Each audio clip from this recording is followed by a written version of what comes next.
Bem-vindo ao podcast Comprar Casa Sem Surpresas. O espaço diário para quem quer comprar casa com mais cabeça, mais segurança e muito menos risco.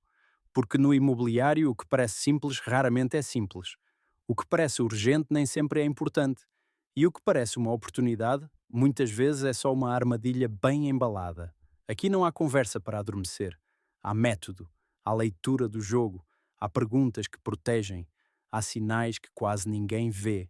E há tradução clara daquilo que tantos tentam complicar para o fazer decidir depressa.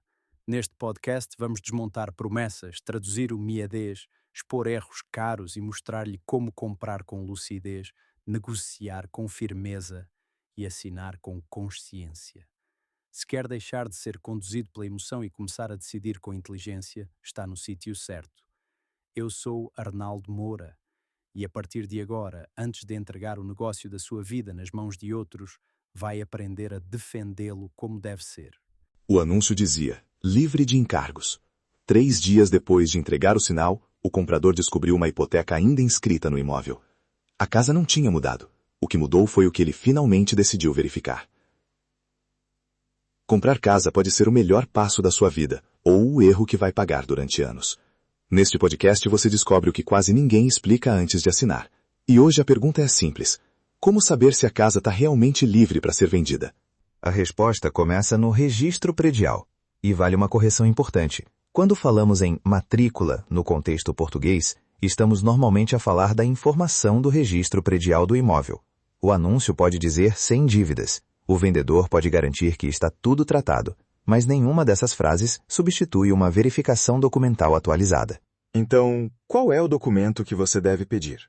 A certidão permanente do registro predial.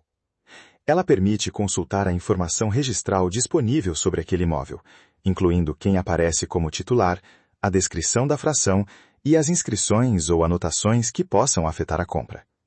O ponto decisivo é verificar uma certidão atual, por um código ou meio verificável, e não confiar numa fotografia ou numa cópia antiga enviada por mensagem. E o que você deve procurar quando abrir esse documento? Primeiro, o titular. O nome precisa ser compatível com quem está vendendo e com os demais documentos da operação. Depois, confira a fração, a localização, a área e a identificação do imóvel. Se esses dados não correspondem ao anúncio, pare e peça esclarecimentos antes de avançar. Depois vêm as inscrições e anotações. Uma hipoteca significa que existe uma garantia registrada a favor de um credor. Isso não torna automaticamente a compra impossível, mas exige saber qual é o saldo, quem vai liquidá-lo e como será comprovado o cancelamento. Uma penhora é ainda mais sensível. Não aceite, isso já está resolvido, sem documentos que mostrem exatamente o que foi feito e o que falta fazer. E o usufruto. Aqui está uma surpresa para muita gente. Uma pessoa pode ter o direito de usar o imóvel ou de receber os seus frutos, mesmo sem ser a proprietária plena. Portanto, comprar a propriedade não significa necessariamente poder ocupar a casa imediatamente. O direito de outra pessoa pode limitar o uso, o prazo e até o valor prático daquilo que você pensa estar comprando. Mas essa promessa, sozinha, não basta. A pergunta certa não é, o vendedor parece confiável. A pergunta é, qual banco vai receber o valor de liquidação, em que data, quem entrega os documentos de cancelamento e o que acontece se a escritura não puder ocorrer. A hipoteca pode ser antiga, mas continua sendo um problema atual enquanto estiver inscrita e sem um plano documental claro. Nesse caso, o comprador pode pedir ao banco o valor necessário para liquidar a dívida, confirmar o procedimento de cancelamento e colocar no CPCV condições específicas. Por exemplo, a transmissão depende da entrega do imóvel livre dos encargos identificados, os responsáveis e os prazos ficam escritos, e o contrato explica o que acontece com o sinal se a regularização não ocorrer. Não é criar conflito, é transformar risco em responsabilidade definida. Use este pequeno roteiro. Pergunte: existe hipoteca, penhora, usufruto, servidão ou outra anotação? O imóvel será entregue livre de encargos? Quem providencia cada cancelamento? Qual é o prazo? Que documento comprova a regularização? E a resposta deve aparecer por escrito, não apenas numa conversa de corredor ou numa mensagem dizendo "pode ficar tranquilo". Antes do sinal, compare a certidão permanente com a caderneta predial, a identificação da fração e os dados apresentados pelo vendedor. Se houver divergência, não avance para resolver depois. E se você não entende uma anotação, não assine para descobrir o significado mais tarde. Procure um advogado, solicitador ou notário antes de transferir dinheiro. Também não confunda a certidão com uma auditoria completa.